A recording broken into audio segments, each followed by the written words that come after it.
السلام علیکم دوستانو، ستړي مشئ. الله دې وکړي چې روغ به وای راته. دوستانو، په نننۍ ویډیو کې د ویزو برکې معلومات درکوم.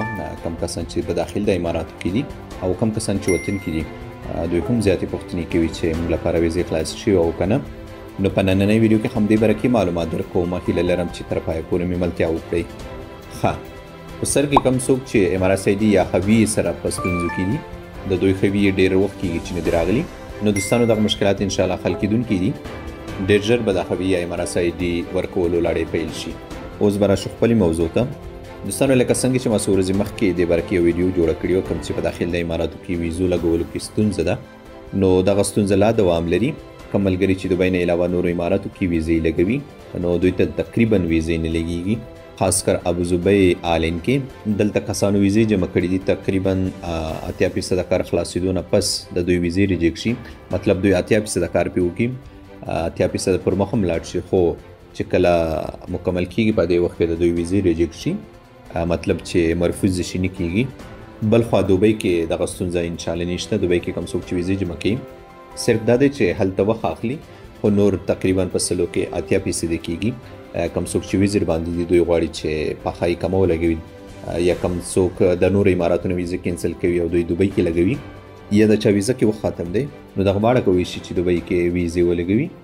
او پاتې شول د نور امارات. شارجه هم ښه ده، څه نشته، شارجه کې هم کار کېږي، خو د نورو اماراتو کې ډېره مشکله ده. په سلو کې شاید یو دوه کسانو ته وشي، خو ما چې څومره معلومات کړي دي هېڅ چاته هم نه کړی کېږي.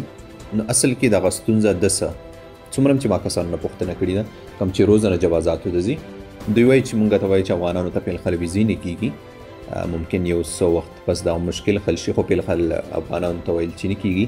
نو دغه ستونزه باید څوک حل کړي.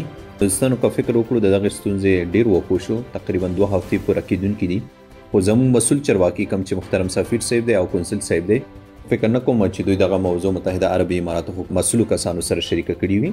که چیرې دوی دغه موضوع د حکومت اړوندو چارواکو سره شریکه کړي وي، نو دوی دغه باره کې مونږ خلکو ته معلومات راکړي، او که چیرې شریکه کړي نه وي، نو د دې څخه ما هیله دا ده چې دغې ستونزې سره په زرګونه افغانان متحده عربي اماراتو کې اوس مهال لاس او ګریوان دي. زیات کسانو پسې روزانه غرامه روانه ده، خو د دوی ویزې نه کېږي. نو ما د دغو مسؤلو چارواکو څخه هیله دا ده چې دوی زر تر زره دغه موضوع متحده عربي اماراتو حکومت سره شریکه کړي او د حل کولو لاره چاره ورته وګوري. بل خوا څوک چې وطن کې دي، دوی زیاته پوښتنې کوي چې مونږ ته ویزې خلاصې شوي او که نه.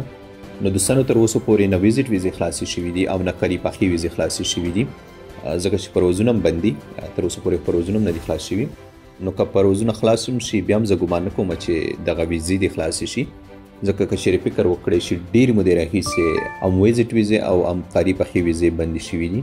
نو تر څو پورې چې دغه د کرونا یا کووډ-19 حالت نه وي ښه شوي، زه ګمان نه کوم چې دغه ویزې به خلاصې شي. خو خیر، که چیرې نوي معلومات راتلل، تاسو هغې لپاره احمد ټایمز تعقیبوئ. انشاءالله زه به هم په خبروم. نور ستاسو د دعاګانو او سپورټ نه د زړه له کومې مننه کوم.